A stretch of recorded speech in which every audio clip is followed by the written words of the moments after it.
I would never worship a god. They would send someone to an eternal lake of fire to be burned forever for the simple fact of non-belief, when that deity knows what it would take to convince every single person on this planet. That is cruel, it is inhumane, it is not kind, it is not generous, and that is not a God worthy of worship. And I look at disasters that afflict Earth and life on Earth. Volcanoes, hurricanes, tornadoes, earthquakes, disease, pestilence, congenital birth defects. You look at this list of ways that life is made miserable on Earth by natural causes. If there is a God, God is either not all-powerful or not all good. I thank God for slavery. And if it wasn't for slavery, I might be somewhere in Africa worshiping a tree. At some point, we'll have to discuss me being thicker than everyone in your family. But not now. Today, we discuss atheism. I have my laptop with me. I will be reading from this babu. Those who can make you believe absurdities can make you commit atrocities. Hi, I'm Youngs and I am an atheist, or as the overtly religious will call it, a servant of the Prince of Darkness.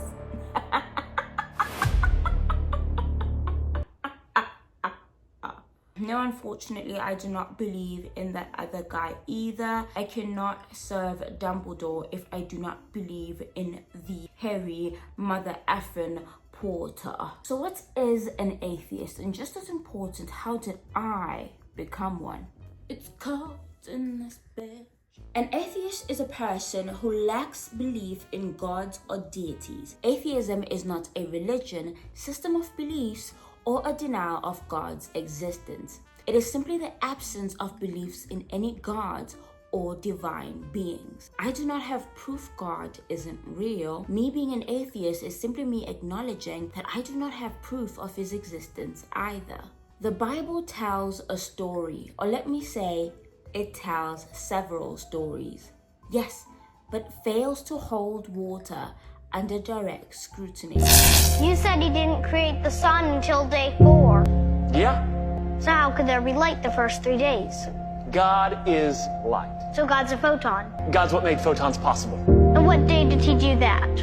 I would think day 1. Yes, curiosity is a powerful tool for change. The more men wonder, the more men can actually build wonders themselves. Science and technology comes to mind, but what happens when humans ask questions to which there simply is no answer? Well, they make up stories. Curiosity is a good thing, but it also did inexplicably kill that goddamn cat. We want to satisfy our curiosity. Uncertainty can be unsettling. With only one life to live, those who pose these questions can easily feel unsatisfied with life when they do not even understand why it even matters they live it. This is how religion was born. Like a phoenix rising off the ashes of fear, confusion, and uncertainty, religion was born out of the need to feel in control. The world kept shifting. Incurable diseases claimed the lives of thousands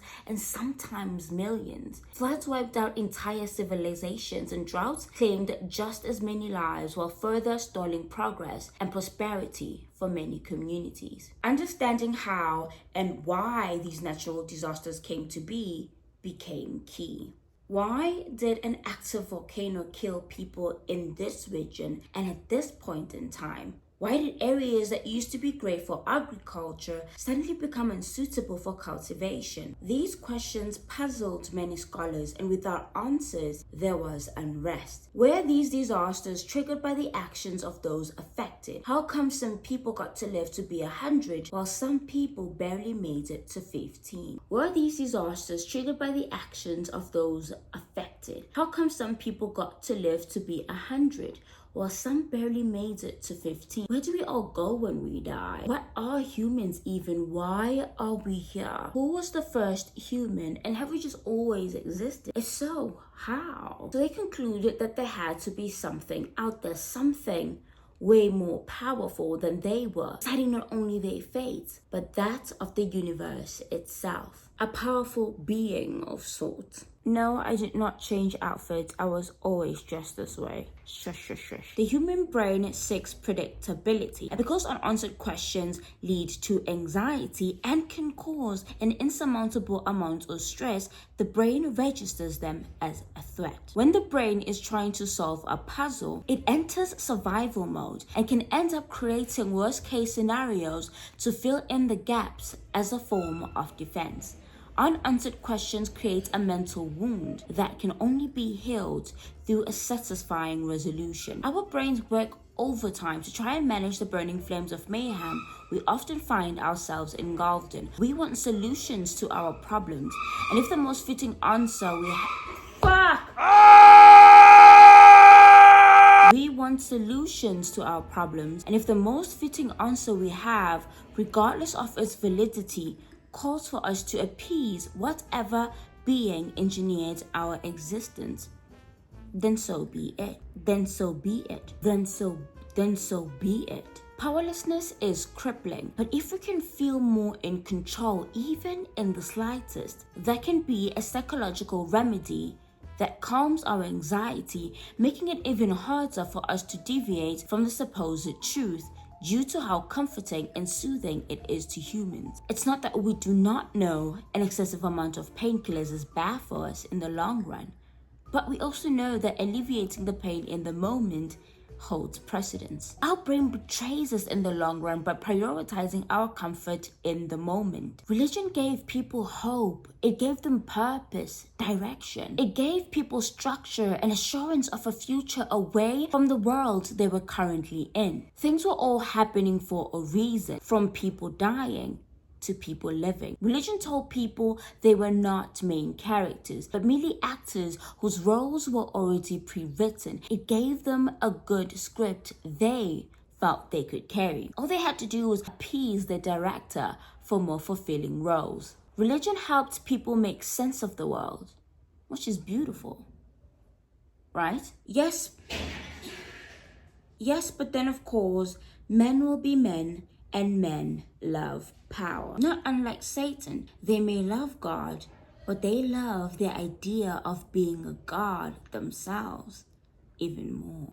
Men in power were only as powerful as the people allowed. Rebellions were far too common for one to easily convince the masses to act in one way instead of another. But then there it was, religion. A system that created order and brought people together when necessary. If I tell you to do something because I said so, you'll fight me. You'll want to scramble. But if I tell you that it is not the king who demands it, but the King of Kings himself, what will you say to that? The masses said, hurrah.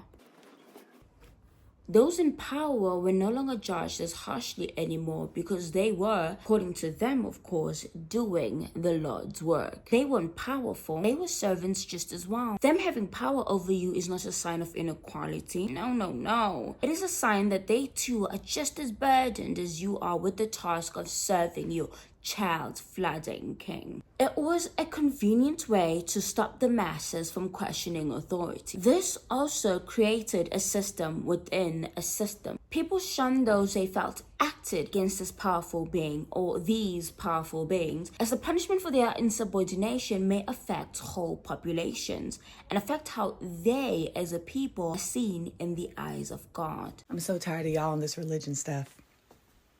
I'm tired of the way that so many of y'all use this religion thing as a reason to just be terrible humans, to shame people who don't make the same decisions as you, discriminate against others, to harm and to hurt. You know, religion at its core should simply just be a conduit between you and a spiritual power. That's what it should be. And within that conduit to spiritual power, you and the other people who share that same conduit share community. That's it. But no. So many of you all consider religion to be a belief system that allows you to not accept realities that make you uncomfortable. It makes you uncomfortable because your identity is rooted in fear, not love. And that, my dears, is not a conduit to a higher power. What it is a fast track to hatred and ignorance and low vibration behavior. Namaste. Disobedience had a price no one alive was willing to pay, which made the price of loyalty seem lower and more affordable. This created a social incentive for staying in line. Even if you doubted, the love and appreciation you have for those around you compels you to keep those questions to yourself. Religion helped leaders influence politics and ensure through law that the masses acted in the interest of the powerful. This, of course, required them to form relationships with religious leaders. They sat together. They ruled as one. The church turned into a wishing well only the royal and the rich could drop dimes into. You no longer needed large armies to invade other nations. You simply needed to convert the majority of the people in it. This made religion very useful and further incentivized spreading it. Humans who'd grown fearful of the world around them now knew who to trust, and more importantly, they knew who to fear. Not to offend anyone, but the only reason why you're religious is because you're scared. Scared of God, scared of Jesus, scared of hell, scared of demons. Religions thrive on fear because once you stop being scared and start learning and exploring on your own, you will have a whole different outlook on religion. They no longer needed to rely on intuition alone. Religion is useful because controlling people is useful. It also justifies tribalism. And according to my Google, for most of human history, people lived in small, tight-knit groups, and loyalty to one's group was crucial for survival. Groups with loyal members were more successful in facing challenges like resource competition and threats from other groups. Thanks to our cognitive biases, generalizing and categorizing is a tool that has helped humans survive for millennia. Tribalism makes us feel safer and makes us feel like we are part of a team. Now we have to talk about Ethiopia. And that answer every religious African gives to those who knows how Christianity and religion in general is a colonial tool. A tool meant to fool us into embracing our oppressors and seeing our struggle as proof of our loyalty to God. A God we ourselves see as having more proximity to our oppressors than he does us in terms of phenotypic presentation. Brainwashing Africans into believing religion was always there and not something that was created to keep them and whoever else necessary subjugated and subservient. By the way, according to my Googles, in the 4th century CE, Frumentius, sick name, give me 14 of them right now, I like it. A Phoenician missionary who was enslaved in the Aksumite court became the then king Azana's advisor. He and several merchants championed Christianity and advised the young king Azana to declare it the official religion of the kingdom. The religion shaped way of life in Ethiopia moving forward, and through the king's decree, it spread like wildfire. Just 3 centuries later, Ethiopia would do away with these Christian teachings and turn it to another Abrahamic religion, Islam. See, the Quraysh tribe in Mecca was no fan of Muslims. Muslims faced severe persecution within the region, and it was left to the Prophet Muhammad to ensure their safety. Knowing how compassionate and kind the Christian king ruler of Aksum, King Negus, was, he sent 80 Muslims his way, and is expected the king offered them sanctuary. This led to the establishment of Muslim communities in the kingdom, and its following grew from there. While the introduction of this religion into Ethiopia is known and is noted as historical fact, many still try to twist the truth to hide the nefarious reasons behind their introduction to Africa as a whole. There is a beginning and an end, and the second you start to question where religion came from in the first place, if you're truly looking for answers, unbiased and logical in your approach, you might start to take a trip down atheism lane, because that's one question I do not believe I've ever heard any man or woman living today give a clear answer to. Religious texts were, as I'm sure we all know, edited over time. New characters were introduced and some revamped according to the wishes of the leaders, religious and otherwise of the time. Entire books like that of Esther and Daniel were introduced later on, with some books being removed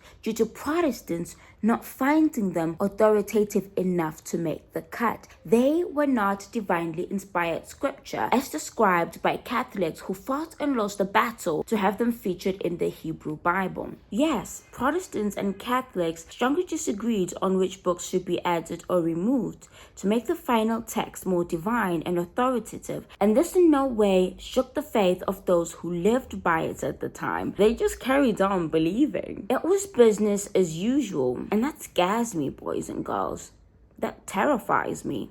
They were mere mortals. Even if you are yourself a believer, wouldn't you wonder if these true, trusted groups made an error when selecting the text that would inform you and others of who to follow, as well as how to follow them? Today, there are around 4,000 to 10,000 religions that exist worldwide, some demanding you praise statues and some condemning you over the very thought of doing so alone. But what's most troubling about religion is how easily those who swear by it bastardize it to justify their own pursuit of power. And then there's the never-ending need to feed their delusions as well as their egos. Do not kill, the book demands, but many nations go to war. Many nations who are blind to the line between church and state will still enforce the death penalty. The death penalty. Peace is the way until the religious need to use force to have their way, of course. With so many religions available to choose from, where one is born and to whom they are born, is what foretells what religion they will follow for the rest of their lives. With some exceptions, of course. Any person who was born to parents who practice Islam will most likely follow that faith. This in no way deters people from clinging on to the idea that their belief system and their belief system alone offers the truth, and the rest are merely there to test those whose faith is too weak to not be swayed in any other direction. You do not believe in the Muffin Man because your parents were not raised in the ways of the Muffin Man. Now we'll have to turn our attention to the even bigger guy upstairs, Santa Claus. Damn, yeah. Okay, well, not upstairs, like the North Pole. He's a made-up character meant to inform children that being good is what should be rewarded. If you're not a good little camper, then no presents under the tree for you. He's a little teaser for the big guy upstairs, isn't he? He watches over you as well, and that idea that a benevolent being would watch your every move to determine if you are as worthy of all that you wish for as those who did as they were told, that idea, it's just... Writing to him to ask for all of your heart's desires is like a precursor to prayer. You tell this powerful being what you want.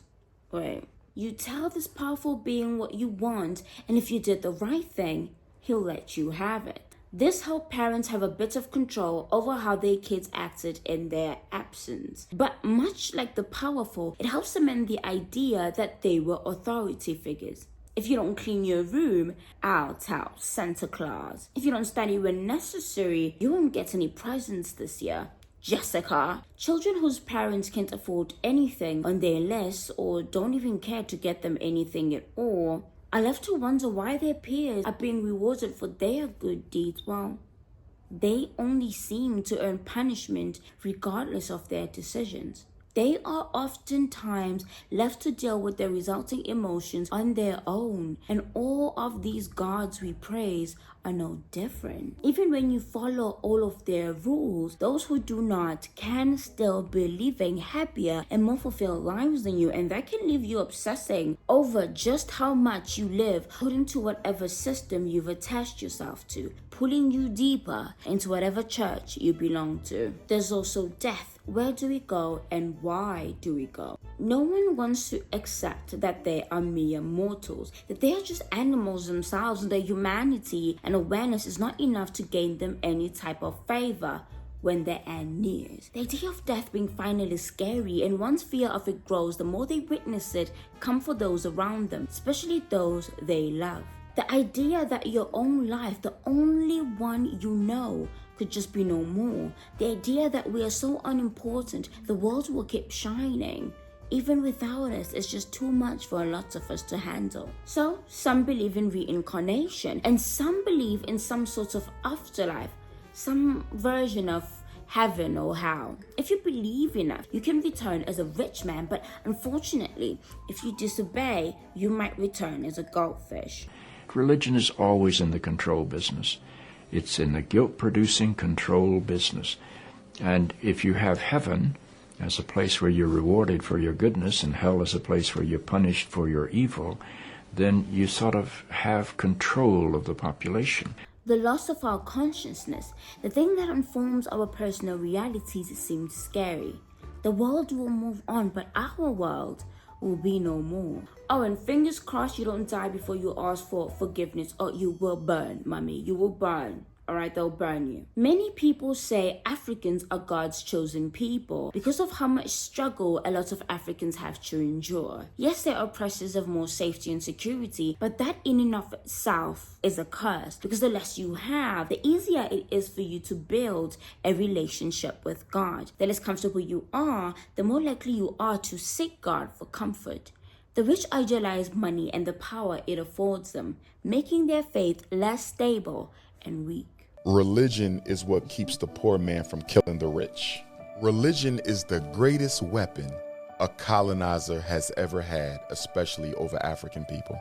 This is why a lot of religious people, Africans included, see suffering as a blessing itself. They judge not those who engineer their suffering, because that is for God to do. They see embracing their attackers and oppressors as a testament of their faith. They know not what they have done, framing those who intentionally target them as unaware and innocent. Like they cannot comprehend or understand the harm they are purposefully causing, even as adults. Everything happens for a reason.